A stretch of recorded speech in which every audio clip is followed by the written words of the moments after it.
चंडीगढ़ में इस बार के लोकसभा चुनाव में कई सारे समीकरण बदले हुए हैं। बीजेपी ने अपनी 2 बार की सांसद किरण खैर को मौका नहीं दिया है, तो कांग्रेस ने भी अपने दिग्गज पवन कुमार बंसल का पत्ता साफ कर दिया है। ऐसे में इस सीट पर इस बार का चुनाव बेहद रोमांचक हो रहा है। चंडीगढ़ लोकसभा सीट के लिए 1 जून को मतदान होगा। इस बार मैदान में द्विपक्षीय मुकाबला देखने को मिल रहा है। अब इस बार जो मुकाबला है वो बेहद कड़ा मुकाबला माना जा रहा है, क्योंकि कांग्रेस अकेले नहीं बल्कि आम आदमी पार्टी के साथ मिलकर इस बार चुनाव मैदान में है। इस बार देखना होगा कि एनडीए गठबंधन एक बार फिर सत्ता में आता है या इंडी गठबंधन पर लोग विश्वास जताते हैं। तो आइए आपको ले चलते हैं चंडीगढ़ के लोगों के बीच और उनसे जानते हैं चंडीगढ़ की मुख्य समस्याओं के बारे में और इस बार वो किसको जिताने का मन बना रहे हैं। इस बार बीजेपी ने अपने स्थानीय दिग्गज नेता संजय टंडन को मौका दिया है, तो कांग्रेस ने पंजाब के आनंदपुर साहिब सीट से मौजूदा सांसद और पूर्व केंद्रीय मंत्री मनीष तिवारी पर दांव लगाया है। सिटी ब्यूटीफुल के नाम से दुनिया भर में मशहूर चंडीगढ़ लोकसभा के पिछले कुछ नतीजों पर गौर करें तो यहाँ के मतदाताओं ने उन्हें ही मौका दिया है जिनकी केंद्र में सरकार बनी है। किरण खैर से पहले बंसल यहाँ का प्रतिनिधित्व कर चुके हैं। आप भी क्या फर्स्ट टाइम वोटर है? हाँ जी सर, मैं भी फर्स्ट टाइम वोटर हूँ। कितना लग रहा है कि क्योंकि एक वोट का एक बहुत बड़ा एक राइट होता है और वो राइट का पहली बार आपको मौका मिल रहा है यूज़ करने का, तो कैसा इस बार आप चाहते हैं कि कैसा आपका जो कैंडिडेट है वो संसद तक पहुंचे? देखो, जो कैंडिडेट होना चाहिए वो ऑल ओवर अच्छा होना चाहिए। ये नहीं कि वो किसी एक स्ट्रीम में अच्छा हो। वो महिलाओं के लिए भी काम करना चाहिए, उसने युवाओं के लिए भी काम करना चाहिए और मोर उसने हर स्ट्रीम में काम करना चाहिए। इंडिया अलायंस के जो कैंडिडेट है मनीष तिवारी, उनको कहा जा रहा है कि वो बाहरी हैं, जबकि संजय टंडन जो बीजेपी के है वो सिटी से ही बिलोंग करते हैं, लोगों के बीच में जाते हैं। आपको लगता है कि कौन बेटर है इनमें? देखो, मेरे अकॉर्डिंग तो संजय टंडन जी एक बेटर ऑप्शन है। द रीज़न बिहाइंड, क्योंकि वो इतने सालों से कॉन्टीन्यूसली काम करते आ रहे हैं, कॉन्टीन्यूसली वो युवाओं के बीच में रहे हैं। वो यहाँ के किसी भी प्रोग्राम में जाओ आप, लोकल प्रोग्राम में, वहाँ पे हमेशा आते थे। मैं यहाँ पे स्टूडेंट 5 साल से हूँ पंजाब यूनिवर्सिटी में। मैं उनसे 5 ईयर पहले भी मिली थी और मैंने मनीष जी का नाम कभी, जब इन्होंने अनाउंसमेंट हुई उससे पहले कभी सुना ही नहीं था। निहारिका, क्या लगता है कि पहली तारीख को जब आप ईवीएम पर जाएंगे, वोटिंग बूथ पर जाएंगे, तो उधर आप वोट कास्ट करेंगे, क्या आपके माइंड में सबसे ऐसी कौन सी चीज़ ऐसे जो टच करेगी कि ये चीज़ होनी चाहिए, मैं इसको वोट अपनी कास्ट करूँ? जी, अभी तो देखिए, सबसे पहले तो आज से 10 साल पहले तक की अगर आप राजनीति देखेंगे तो जो वोटिंग होती थी या जो भी सरकारें बनती थी वो सरकारें होती थी जो सत्ता से संस्कृति का जो रिश्ता है वो सत्ता का रहता था। तो अब हम क्या चाहते हैं? हम क्या चाहते हैं कि भाई जो राजनीति है हमारी या जिस हमने सरकार है हमारी, वो सत्ता से संस्कृति की तरफ को जाए या संस्कृति से सत्ता को लाए। तो हम लोग चाहते हैं कि एक ऐसी सरकार जो अपनी संस्कृति को आगे रखे, जो अपने वैल्यूज़ को, अपने कल्चर को बढ़ावा दे। जो युवा हैं, युवा भी इस चीज़ पे ध्यान दे कि कैसे हमारे देश को अब तक जो 70 सालों में काम नहीं हो पाए थे वो पिछले 10 सालों में कैसे काम हुए हैं। वोट डालने जाएंगे, मन में क्या कौन से ख्यालात है जिसको लेकर आप चुनेंगे कि ऐसा उम्मीदवार को मैं जिताना चाहता हूँ और मेरी उंगली उसके नाम के आगे वो दबनी चाहिए? जी, मैं देखो वोट देना चाहता हूँ विकास को। विकास जो करते हैं, जो जिन्होंने करा है। मैं चंडीगढ़ में रहता हूँ, चंडीगढ़ में कितना विकास हुआ है, कहाँ मैंने देखा है। बचपन हम स्कूल टाइम से देखते हैं, पहले रोड एक ऐसी थी, अब यहाँ की रोड कैसी हुई है आने वाले 10 साल में। कुछ जो हुई है रोड यहाँ की बहुत से अच्छी हुई है। ट्रैफिक क्लियर रहते हैं यहाँ पे, बिजली नहीं कटती है, बिजली 24 घंटे रहती है, पानी की दिक्कत नहीं है। तो विकास हुआ है, तो मैं विकास की तरफ ही वोट दूंगा। किसको बेटर मानते हैं? जी, मैं संजय टंडन जी को बेटर मानती हूँ कि मैं उनको स्कूल टाइम से देख रहा हूँ। उन्होंने काम, वादे जो करते थे वो करवाते थे, जबकि वो पावर में नहीं थे, फिर भी उन्होंने काफ़ी काम करवाए हैं, हमने देखा है। कौन से ऐसे मुख्य एजेंडा है, मुख्य मुद्दे हैं जिसको लेकर इस बार जो कैंडिडेट्स है वो आपके पास आ रहे हैं या आप उनसे चाहते हैं कि ये चीज़ होनी चाहिए? देखिए, कैंडिडेट जो है वो सब अपने एक प्रोमिसेस, गारंटीज़ लेके आ रहे हैं, लेकिन मेन गारंटी जो युवाओं के लिए मैं चाहता हूँ वो है जॉब सेक्टर के लिए, कि जितनी उनको जॉब्स मिले, रोज़गार मिले। हालांकि ये जो भी गवर्नमेंट है, प्रेजेंट गवर्नमेंट केंद्र में, इन्होंने बहुत काम किया है। आप स्टार्टअप की बात करेंगे तो 1,12,917 जो हैं स्टार्टअप्स रिकॉग्नाइज किए गए हैं गवर्नमेंट की तरफ से, और 100 से ज़्यादा, वो भी 763 जो है डिस्ट्रिक्ट्स में। कौन आगे ले जाना चाहता है, आप कौन ले जा सकता है, क्या लगता है? देखिए अभी जो जैसे हम लोग न्यूज़ में भी देख रहे हैं और सब सारा तरफ एक माहौल है, तो भारतीय जनता पार्टी है जो हमारे प्रधानमंत्री हैं नरेंद्र मोदी जी, उनके नेतृत्व में जो है यही सरकार जो है विजनरी है, विकसित भारत का इन्होंने नारा दिया है, यही सरकार है जो देश को आगे लेके जा सकती है। अगर 2019 के लोकसभा चुनावों पर नजर दौड़ाई जाए तो बीजेपी की किरण अनुपम खेर ने 2,31,188 वोट पाकर बीजेपी को भारी विजय दिलाई थी, जबकि कांग्रेस के पवन बंसल 1,84,218 वोट पाकर दूसरे स्थान पर रहे थे। लेकिन इस बार स्थिति अलग है। हमारे साथ कुछ जो है सीनियर सिटीज़न हैं और जो शहर के लोग हैं उनसे जानने की कोशिश करते हैं कि इस बार कौन सी पार्टी पर ज़्यादा जो है इनका विश्वास है। इस बार फिर वोट किस चीज़ के ऊपर पड़ रही है? विकास के ऊपर पड़ रही है? विकास है कितने है चंडीगढ़ वाले विकास तो करते कोई नहीं पे है, महंगाई इतनी हुई पी है, पूछो ना, बुरा हाल है। बदलाव की जरूरत है। डड्डू माजरे में कहीं भी जाकर देख लो, सड़क जो एक भी बनी होवे 10 साल च कोई सड़क नहीं बनी, महंगाई है नहीं है। अच्छा 2019 या 2014 वाली कोई लहर है, मानते हैं मोदी लहर नहीं है, कोई लहर नहीं, मोदी वाली कोई लहर नहीं। आपको क्या लगता है अंकल जी? बदलाव होना जरूरी है। किस तरीके से आप वोट करेंगे? क्या देखकर इस बार जो अपने पहली तरीकों पर मतदान का प्रयोग करेंगे? लोग बदलाव चाहते हैं पहले से, तो जो किरण खेर लास्ट 2 टाइम रही है तो बॉम्बे में ही रही है तकरीबन मोस्टली, तो इसलिए मनीष तिवारी को ज़्यादा लहर। यहाँ जो है कुछ और लोग भी हैं, कटिंग की दुकान चलाते हैं, बात कर लेते हैं। भाई साहब आपको क्या लगता है कि इस बार चुनाव कैसा है और क्या आप चाहते हैं कि कैसा सांसद आपका यहाँ से जाना चाहिए? सांसद तो सर सारे बढ़िया होते हैं, छोड़ के किरण खेर ने तो बीजेपी की रेपुटेशन ज़्यादा खराब करी है। नहीं तो बीजेपी का तो यहाँ बोलबाला है चंडीगढ़ में। बाकी देखो जी, जिस दिन पिटारा खोलेगा पता तो उसी दिन लगेगा, टक्कर बराबर किया जी। तो मनीष तिवारी को कहा जा रहा है कि वो बाहरी कैंडिडेट है। तो बाहरी तो सर अपना हमारी मैडम किरण खेर जी भी थी, उनको भी 10 साल दिए हैं लोगों ने। आपसे जानते हैं जी, आपको क्या लगता है कि इस बार कैसी जो है सरकार आनी चाहिए सेंटर में और चंडीगढ़ से कैसा सांसद चुनना चाहिए?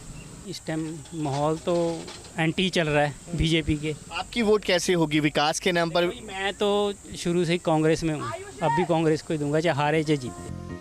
दरअसल 114 स्क्वायर किलोमीटर में फैले चंडीगढ़ में इस बार कुल 6,47,291 मतदाता हैं, जिनमें 3,35,060 पुरुष वोटर हैं, जबकि 3,12,198 महिला मतदाता हैं। इस लोकसभा क्षेत्र में 15,006 फर्स्ट टाइम वोटर हैं।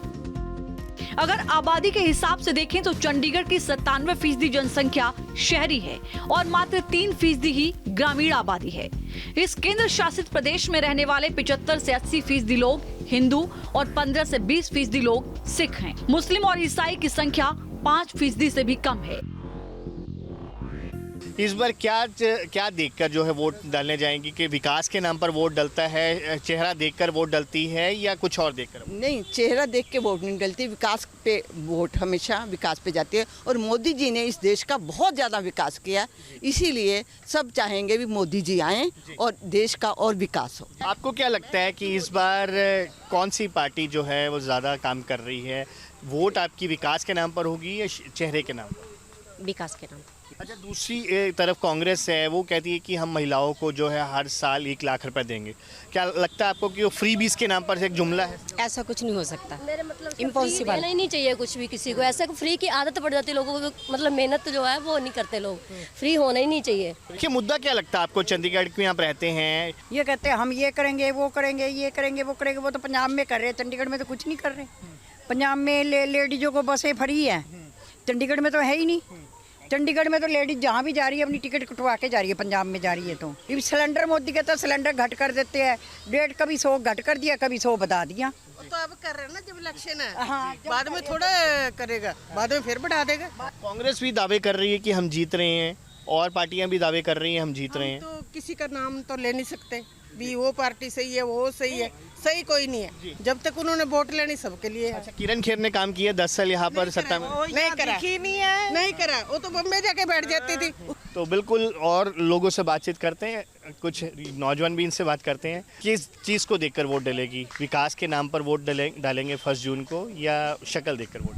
विकास के नाम पर ही वोट डालेंगे सर, बिल्कुल। सर पहली तारीख को इलेक्शंस है, हाँ जी, वोट डालने जाएंगे? बिल्कुल सर, पक्का जाएंगे, 100% जाएंगे। वोट क्या देखकर डालते हैं? विकास के नाम पर वोट डलती है या शक्ल देखकर, चेहरा? नहीं, विकास के नाम पे सर। विकास के नाम जी सर, बिल्कुल सर। तो मोदी जी ने जो किया अच्छा किया है, बहुत बढ़िया किया है।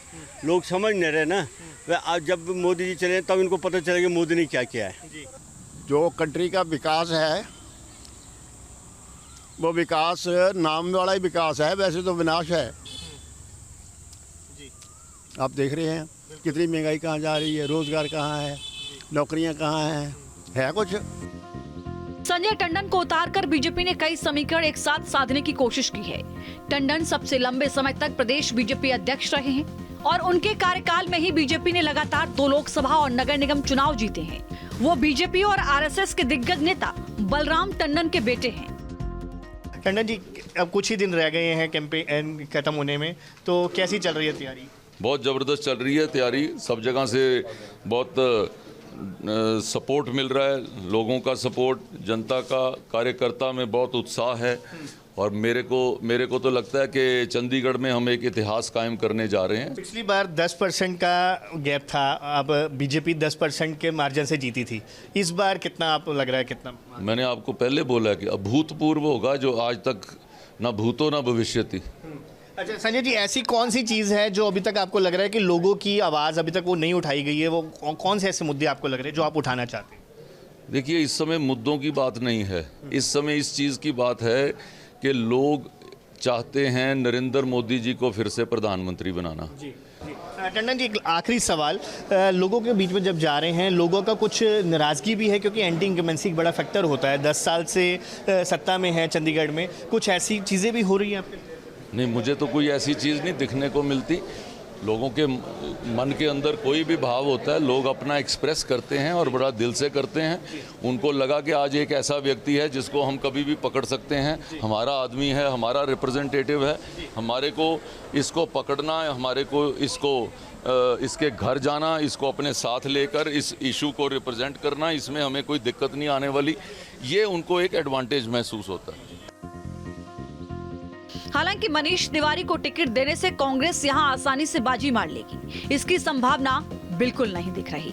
बंसल का टिकट कटने से जहां पार्टी में खुलकर विरोध हो चुका है, तो वहीं बार बार चुनाव जीतने के बाद सीट बदलने वाला दाव तिवारी के लिए यहां शुभ संकेत नहीं माना जा रहा है।